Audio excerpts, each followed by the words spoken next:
lot to get to. We've got clips of some polling that's happening. In fact, there was also an AP poll out today. I listened to the AP News at the top and the bottom of the hour, and it was fascinating. It was a lot of issue specific issues, and also sort of like personality traits between the two candidates.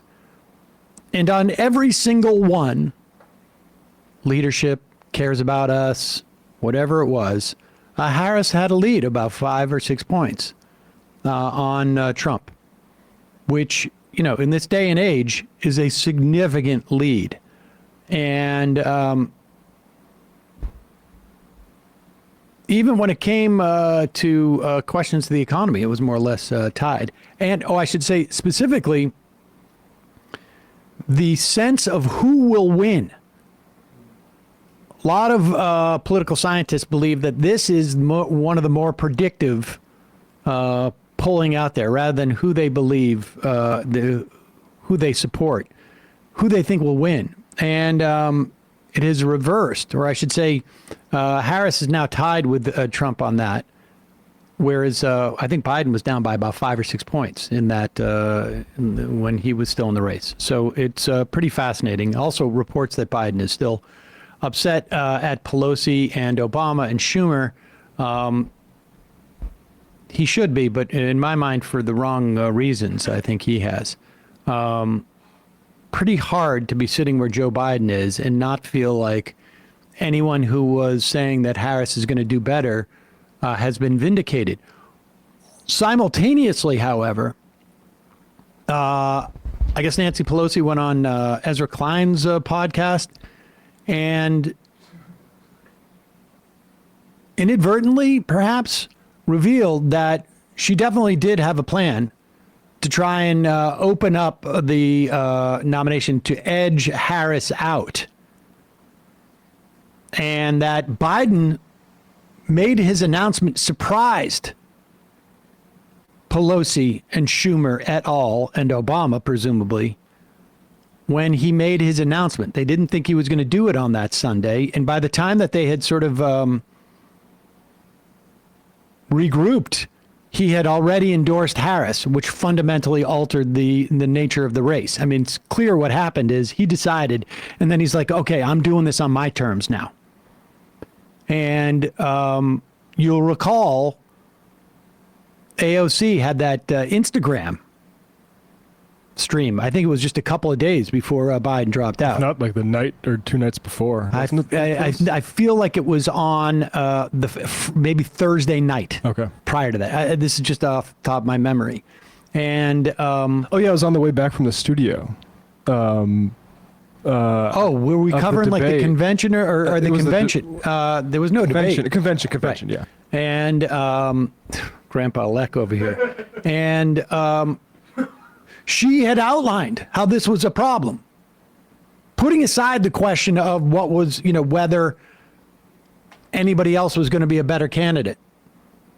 And so, I wonder if we'll ever get a TikTok as to what was happening in that sort of like progressive entity. If there was any type of like, and I'm not talking necessarily AOC, but maybe like Bernie, it's unclear. What they were seeing. Oh, they definitely were seeing what was going on. And that was causing some alarm.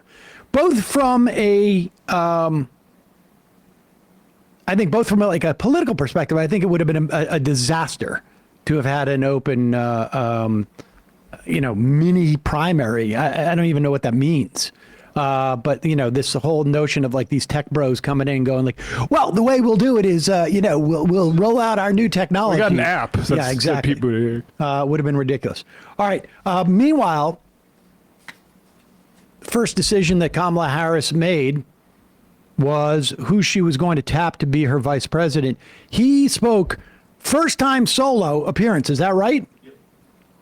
And he decided to do it at the AFSCME conference in Los Angeles. This is the Association of Federal, State, City, Municipal Employees. That's pretty good. I can't believe I know that. And here he is talking about his record as a governor in Minnesota. Remember, he was a teacher for, what was it, a dozen years. obviously in a teachers union, so union member. That's why, as governor, I signed one of the biggest packages of pro-worker policies in history into law. In Minnesota, we made it easier for workers to form unions. We strengthened workers' protections. And yes, we banned those damn captive audience meetings for good in Minnesota. Last time I said that at a union meeting, they sued me over it. It was the best thing to get sued over I ever said. We're going to continue to ban those meetings.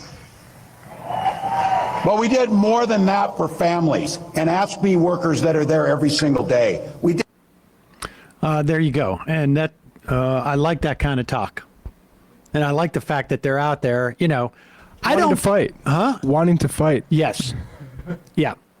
I mean, I don't really have any insight into what the dynamic is between the presidential nominee and the vice presidential nominee. But I can tell you that if the presidential nominee had a problem with it, you wouldn't hear him say that anymore. And so, you know, him going out there leading with this the first time he goes out solo really gives you a good indication of at least how they're going to run. And I will add, we'll have some reports on recent polling too that shows Donald Trump is losing support to Kamala Harris.